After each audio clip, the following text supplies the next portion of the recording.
let's look at this handout to give you a few more little tips about increasing or integrating your quotes. So I'm going to, this is the parts of the quote sandwich just broken down. So I want us to just kind of annotate this first. Number 3 is the meat of our quote.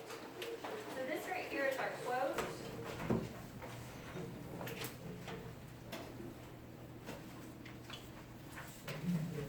This up here is our delicious bun, our top slice, where we're introducing our quote. And then our other delicious carb-tastic bottom slice, where we explain it.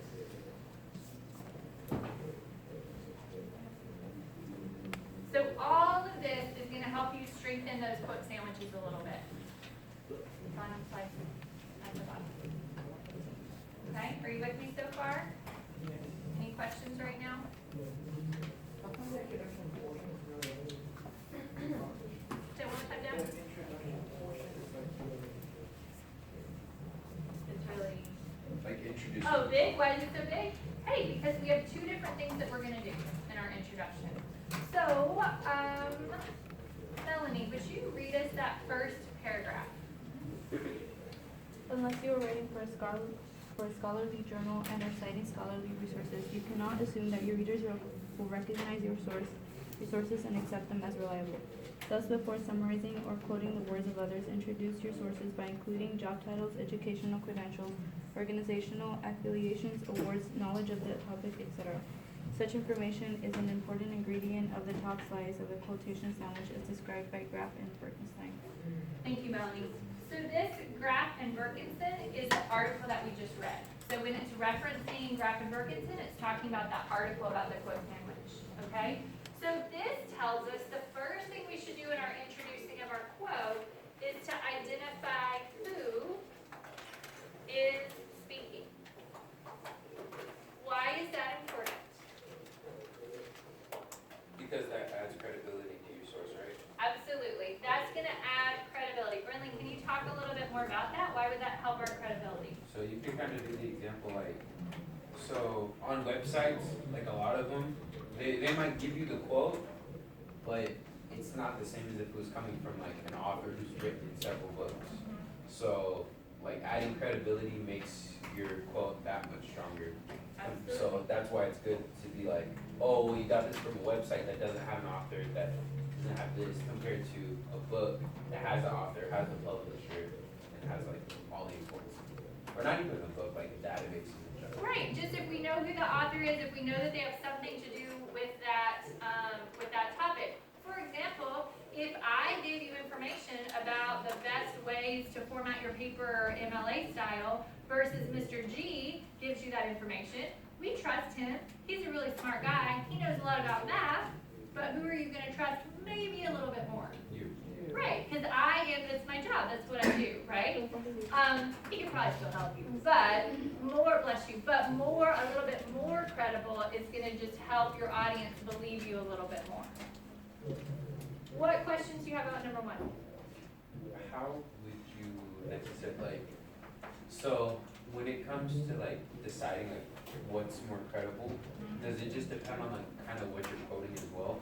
Because like sometimes like if you are using like a website just for like simple stuff, like if you just want to like further explain something, would that be better, or like should you always go for things that have authors? What do you guys think? Or then again, does it just depend on the type of paper you're writing? sometimes websites are credible too, like if you're using a government website, then they have an author. So if they say like the bank website, like the credit union, the labor union website, Right. yada yada, I think that would be credible. So I think that point is important, that sometimes you might have really credible sources or websites that don't necessarily have an author, right? If it's a .gov, like you said, sometimes those are just kind of blocks of information, but not necessarily an author. So Brinley, I think you as the writer, making the choice of, okay, is this just a random article from Google that doesn't have an author, well, maybe I can't argue with someone, this is why that would be credible. Versus, hey, this comes from a .gov, I know that's a government organization, they have a team of people that probably helped compile this, that's gonna help with my credibility. Right? So I think you as the author are making that choice and making your decision. Other questions on number 1? Samantha, would you read number 2 for us?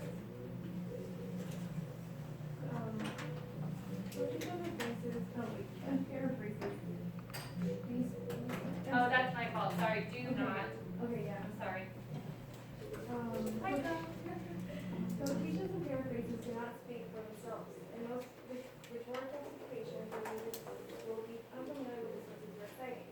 And in all cases, your readers will have no idea how you can actually use a particular source. This, in addition to saying who your sources are, your top slides must prepare readers for what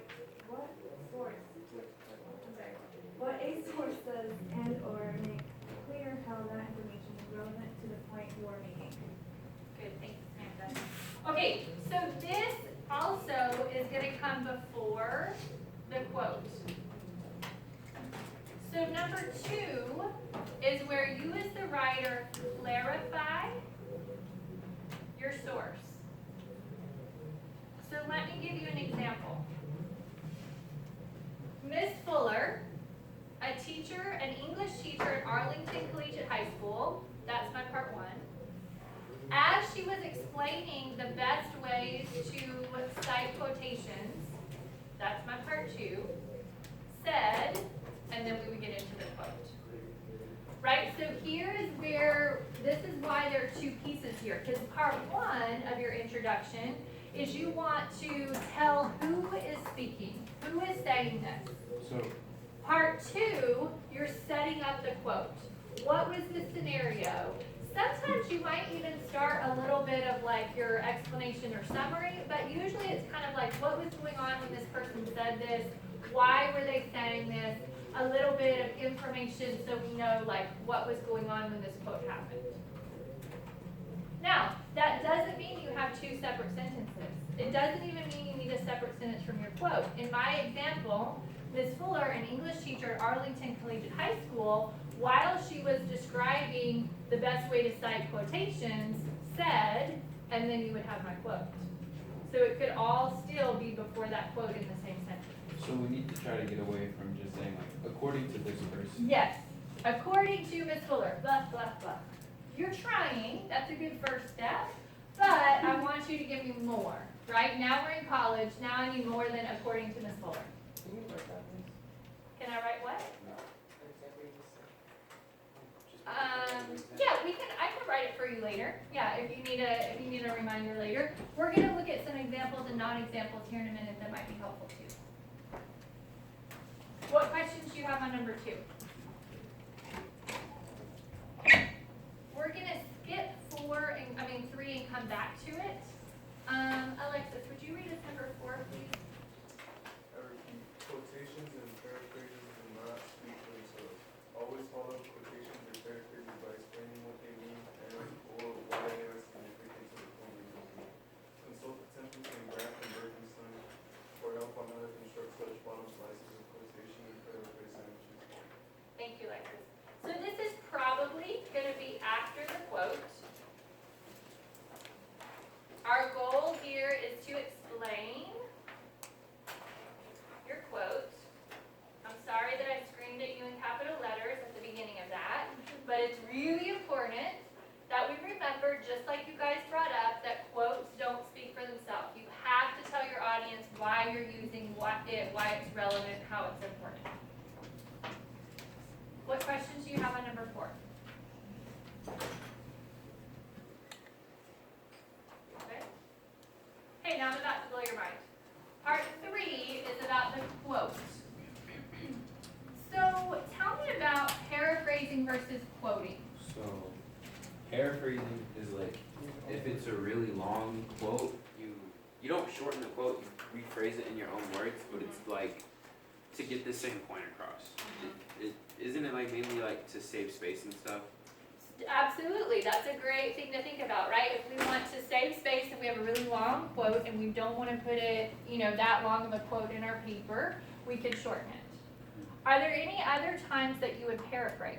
To show better understanding. There you go.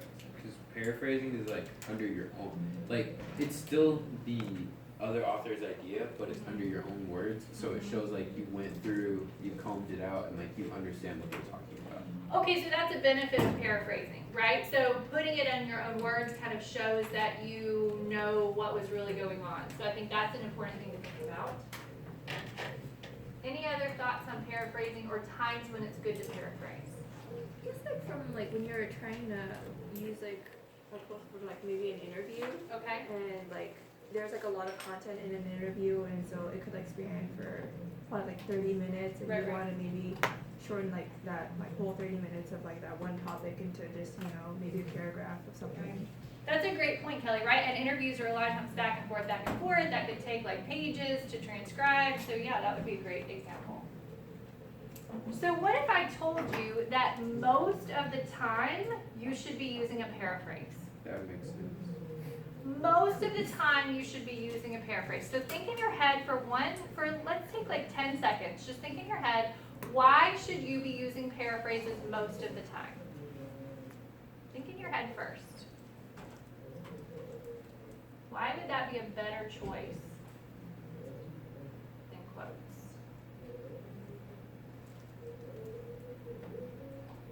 Denise, why do you think it might be better to use paraphrases more than quotes?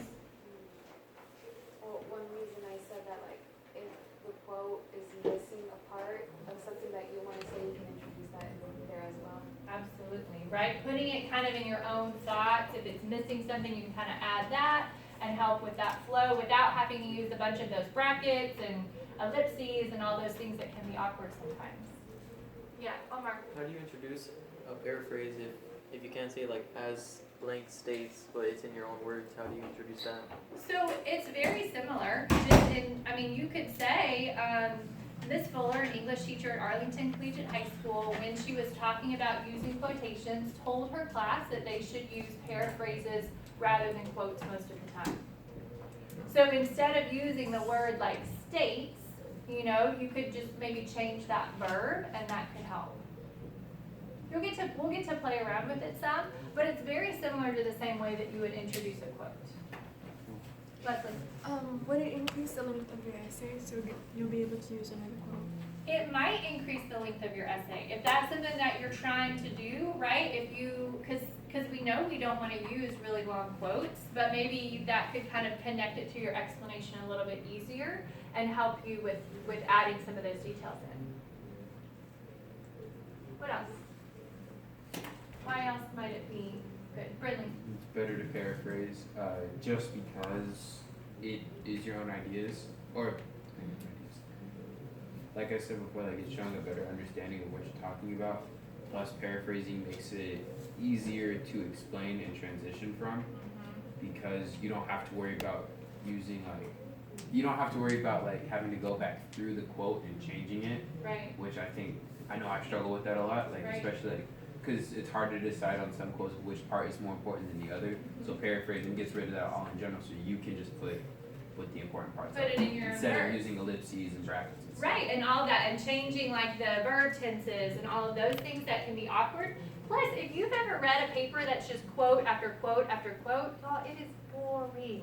Maybe you haven't because you're not English teachers, but y'all, I'm telling you, it is boring, quote after quote after quote. Whereas if I get to read your voice the whole time, the flow of your paper is a lot stronger. It sounds like you're able to just kind of keep that flow that you started with in your introduction all the way through, but also including those credible sources to boost your argument and make it stronger. Now, when you use a paraphrase, remember you still cite it the same way as if it's a quote. You still do your in-text citations the same way, and we're going to talk a little bit more about that on Wednesday. Okay, so here is, what questions do you have about that? Like paraphrasing in general?